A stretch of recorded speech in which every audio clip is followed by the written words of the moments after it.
Gracias, señor presidente. Ministro, no quiero abundar demasiado en un panorama que particularmente senadores que representan a la región patagónica han sido muy claros y contundentes. Evidentemente estamos ante un cuadro psicótico y, como diría el presidente, estamos todos muy calientes. Y esto hago propias las palabras del propio presidente de la República.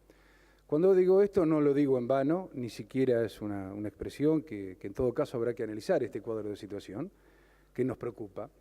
Digo esto en función de la descripción que usted hacía de la realidad y por el otro lado yo le tengo que decir que en nuestra región patagónica en los últimos 3 años hemos perdido 22.000 puestos de trabajo.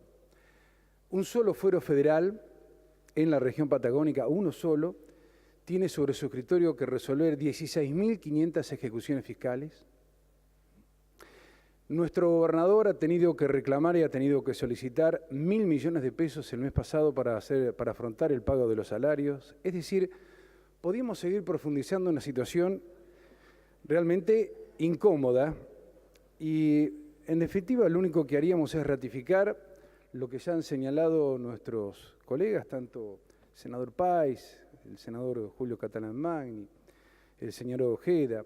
La Patagonia vive una situación. Si el cuadro general es complicado, la Patagonia, en definitiva, tiene una situación todavía mucho más difícil, porque hay una política tributaria que no logra resolver asimetrías, bajo ningún punto de vista.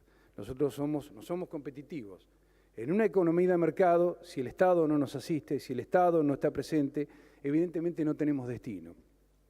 De una sola localidad, voy a citar nombres, desde Caleta Olivia, una ciudad de 70.000 habitantes, 11.000 personas abandonaron la ciudad en los últimos 2 años. 11.000 personas.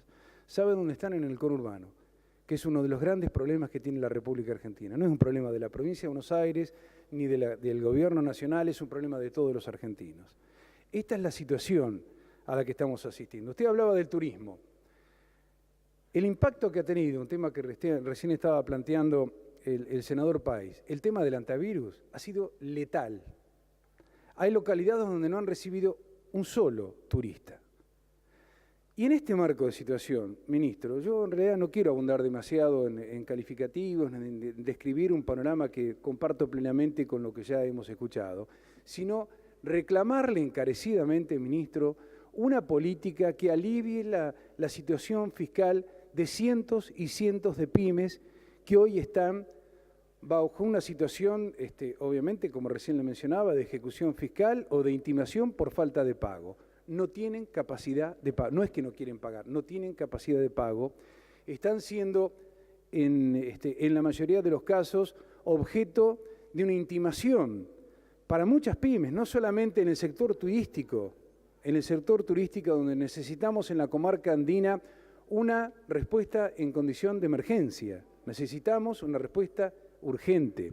También esto ocurre en Puerto Madryn, ocurre en Comodoro Rivadavia, pero hay sectores muy, pero muy sensibles de nuestra economía que necesitan urgentemente de una respuesta de carácter tributario, o una moratoria, un alivio, planes de pago, pero que aliviemos la presión que tienen vastos sectores económicos de la región patagónica. Esto, por un lado, un pedido concreto que hemos podido hacer, ministro, y ojalá que podamos tener una respuesta. Y le voy a hacer 2 preguntas más, sin seguir ahondando en una descripción de carácter más político que de hechos y números concretos. Los medios públicos, ministro, hemos tenido en el día de ayer la presencia de trabajadores de Telam preocupados por la situación de la agencia oficial. También hemos recibido y recepcionado la preocupación que existen de muchas radios que dependen del gobierno nacional, de las políticas públicas. Pasa con la televisión pública.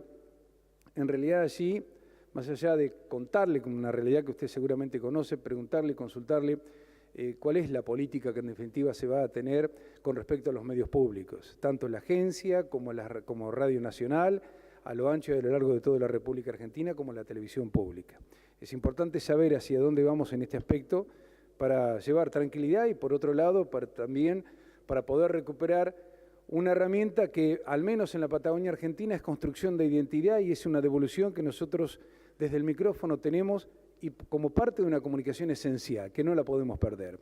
Y el último punto, ministro, hay interés que han marcado algunas compañías mineras en reformular la ley de los glaciares, en modificar la ley de los glaciares para poder potenciar la minería en diferentes lugares de nuestro territorio nacional. La pregunta es concreta: si hay alguna iniciativa, hay algún interés en modificar la ley de los glaciares en nuestro país. Con esas 3 consultas y con una descripción previa de cómo nos estamos sintiendo hoy, ministro, le agradezco su predisposición. Muchísimas gracias. Gracias, señor senador.